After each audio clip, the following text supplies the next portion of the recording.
Welcome back. ಮತ್ತಷ್ಟು ಸುದ್ದಿಗಳನ್ನ morning 30 ನ್ಯೂಸ್ನಲ್ಲಿ ನೋಡ್ತಾ ಹೋಗೋಣ. ವಿವಾದಿತ ಮಹಿಳೆ ಶವ ಕೆರೆಯಲ್ಲಿ ಪತ್ತೆಯಾದ ಘಟನೆ ಹಾಸನದ ಆಲೂರು ತಾಲೂಕಿನ ತಿಪ್ಪನಹಳ್ಳಿ ಗ್ರಾಮದಲ್ಲಿ ನಡೆದಿದೆ. ಸಾಕಮ್ಮ ಅನುಮಾನಾಸ್ಪದವಾಗಿ ಮೃತಪಟ್ಟಿದ್ದಾಳೆ. ಸಾಕಮ್ಮಳನ್ನ ಆತನ ಪತಿ ಮಂಜುನಾಥನೇ ಹತ್ಯೆ ಮಾಡಿದ್ದಾನೆ ಎಂದು ಪೋಷಕರು ಆರೋಪಿಸಿದ್ದಾರೆ. ಕಳೆದ 18 ವರ್ಷಗಳ ಹಿಂದೆ ಮಂಜುನಾಥ್ ಸಾಕಮ್ಮ ಲವ್ ಮ್ಯಾರೇಜ್ ಆಗಿದ್ರು. ನಿನ್ನೆ ಪತ್ನಿ ಜೊತೆ ಜಗಳವಾಡಿ ಮಂಜುನಾಥ್ ಹಲ್ಲೆ ಮಾಡಿದ್ದ. ಆ ನಂತರ ಮನೆಯಿಂದ ಸಾಕಮ್ಮ ಕಾಣೆಯಾಗಿದ್ರು. ನಿನ್ನೆ ಸಾಕಮ್ಮನ ಶವ ಕೆರೆಯಲ್ಲಿ ಪತ್ತೆಯಾಗಿದೆ.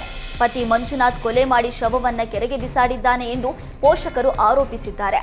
ಮಂಜುನಾಥ್ನನ್ನ ಬಂಧಿಸಬೇಕು ಅಂತ ಒತ್ತಾಯಿಸಿ ಆಲೂರು ತಾಲೂಕು ಆಸ್ಪತ್ರೆ ಎದುರು ಶವವಿಟ್ಟು ಪೋಷಕರು ಪ್ರತಿಭಟನೆ ನಡೆಸಿದ್ದಾರೆ. ನೀರು ಕೊಡಿ ಎಂದು ಗ್ರಾಮ ಪಂಚಾಯಿತಿಗೆ ಬಂದ ಗರ್ಭಿಣಿಯನ್ನ ಪಿಡಿಒ ನೆಲದ ಮೇಲೆ ಕೂರಿಸಿ ಅಮಾನವೀಯವಾಗಿ ನಡೆಸಿಕೊಂಡಿದ್ದಾನೆ. ವಿಜಯಪುರ ಜಿಲ್ಲೆಯ ಮುದ್ದೇಬಿಹಾಳ ತಾಲೂಕಿನ ಕುಂಟೋಜಿ ಗ್ರಾಮದಲ್ಲಿ ಘಟನೆ ನಡೆದಿದೆ. ಪಂಚಾಯಿತಿ ಸದಸ್ಯೆ ಮಂಜುಳಾ ಹುಲಗಣ್ಣಿ ತುಂಬು ಗರ್ಭಿಣಿಯಾಗಿದ್ದು ಜನರ ಪರವಾಗಿ ನೀರು ಕೇಳಲು ಪಂಚಾಯಿತಿಗೆ ತೆರಳಿದ್ರು. ಆದರೆ ಸಮಸ್ಯೆಗೆ ಸ್ಪಂದಿಸಬೇಕಿದ್ದ ಪಿಡಿಒ ಪಿಎಸ್ ನಾಯ್ಕೋಡಿ ಅವರು ಗರ್ಭಿಣಿ ಸಮಸ್ಯೆಯನ್ನ ಅಮಾನವೀಯವಾಗಿ ನಡೆಸಿಕೊಂಡಿದ್ದಾರೆ.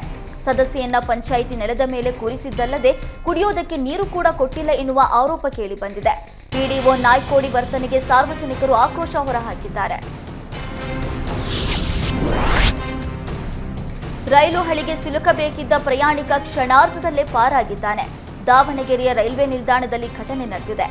ರೈಲು ಹತ್ತೋದಕ್ಕೆ ಹೋಗಿ ಆಯತಪ್ಪಿ ಚಕ್ರದ ಕೆಳಗೆ ಬಿದ್ದಿದ್ದ ಪ್ರಯಾಣಿಕನನ್ನ ಹೋಂಗಾರ್ಡ್ ಶಶಿಧರ್ ರಕ್ಷಿಸಿ ಸಾಹಸ ಮೆರೆದಿದ್ದಾರೆ. ಹುಬ್ಬಳ್ಳಿಯಿಂದ ಮಂಗಳೂರಿಗೆ ಹೊರಟಿದ್ದ ರೈಲಿನಲ್ಲಿ ಪ್ರಯಾಣಿಕ ತೆರಳುತ್ತಾ ಇದ್ದ. ದಾವಣಗೆರೆಯಲ್ಲಿ ರೈಲು ನಿಲುಗಡೆಯಾಗ್ತಾ ಇದ್ದಂತೆ ನೀರು ತರೋದಕ್ಕೆ ಇಳಿದಿದ್ದ. ಚಲಿಸುತ್ತಿದ್ದ ರೈಲನ್ನ ಹತ್ತೋದಕ್ಕೆ ಹೋಗಿ ಆಯತಪ್ಪಿ ಬಿದ್ದಿದ್ದಾನೆ. ಕೂಡಲೇ ಎಚ್ಚೆತ್ತ ಹೋಂಗಾರ್ಡ್ ಪ್ರಯಾಣಿಕನನ್ನ ರಕ್ಷಿಸಿದ್ದಾರೆ. ಹೋಂಗಾರ್ಡ್ ಶಶಿಧರ್ ಕಾರ್ಯಕ್ಕೆ ಸಾರ್ವಜನಿಕರು ಶ್ಲಾಘನೆ ವ್ಯಕ್ತಪಡಿಸಿದ್ದಾರೆ. ವಿಜಯಪುರ ಜಿಲ್ಲೆಯ ಉಕ್ಕಲಿ ಬಳಿ ವ್ಯಾನ್ ಹೊತ್ತಿ ಉರಿದಿದೆ. ಚಲಿಸುತ್ತಿದ್ದ ವ್ಯಾನ್ನ ಇಂಜಿನ್ನಲ್ಲಿ ಬೆಂಕಿ ಕಾಣಿಸಿಕೊಂಡಿದ್ದು ಚಾಲಕ ಸೇರಿ ವ್ಯಾನಿನಲ್ಲಿದ್ದವರು ಕೆಳಗಿಳಿದು ಬಚಾವಾಗಿದ್ದಾರೆ. ನೋಡ್ತಾ ಇದ್ದಂತೆ ವ್ಯಾನ್ ರಸ್ತೆಯಲ್ಲಿ ಹೊತ್ತಿ ಉರಿದು ಬೂದಿಯಾಗಿದೆ. ಬೆಂಕಿ ಹೊತ್ತಿಕೊಳ್ಳೋದಕ್ಕೆ ಶಾರ್ಟ್ ಸರ್ಕ್ಯೂಟ್ ಕಾರಣ ಎನ್ನಲಾಗಿದೆ.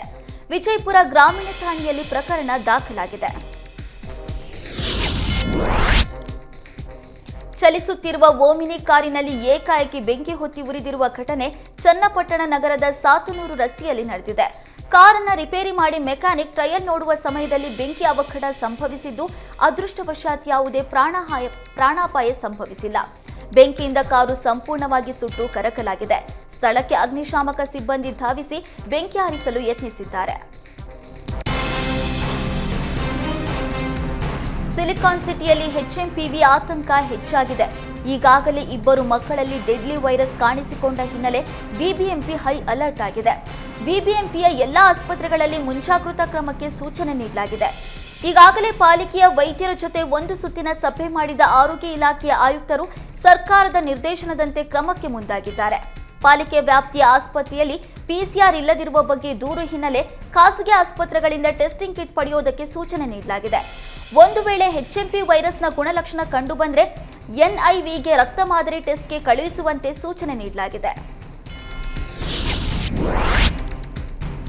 ಬೆಂಗಳೂರಿನಲ್ಲಿ 8 ತಿಂಗಳ ಮಗುವಿಗೆ ಎಚ್ಎಂಪಿವಿ ಅಟ್ಯಾಕ್ ಆಗಿತ್ತು. ಇದೀಗ ವೈರಸ್ ನೆಗೆಟಿವ್ ರಿಪೋರ್ಟ್ ಬಂದು 3 ದಿನವಾದರೂ ಮಗುವಿನ ಅಣ್ಣನಿಗೆ ಶಾಲೆಗೆ ಎಂಟ್ರಿ ಕೊಟ್ಟಿಲ್ಲ. ಶಾಲೆಗೆ ಸೋಂಕು ಹರಡುವ ಭೀತಿ ಹಿನ್ನೆಲೆ ಅವಕಾಶವನ್ನ ನಿರಾಕರಣೆ ಮಾಡಲಾಗಿದೆ.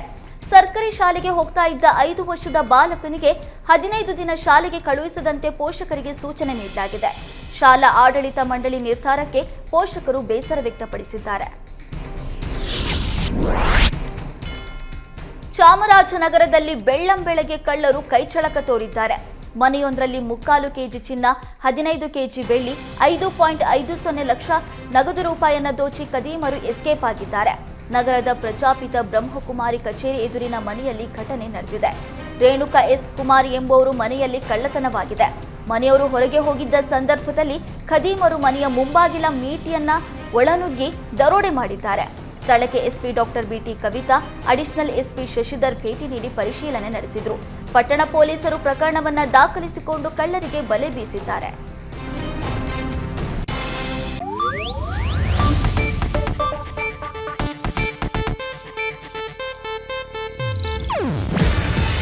ಇದು ಏಷ್ಯಾನೆಟ್ ನ್ಯೂಸ್ ನೆಟ್ವರ್ಕ್ ಪ್ರಸ್ತುತಿ. ನೀವು ನೋಡ್ತಿದ್ದೀರಾ ಏಷ್ಯಾನೆಟ್ ಸುವರ್ಣ ನ್ಯೂಸ್.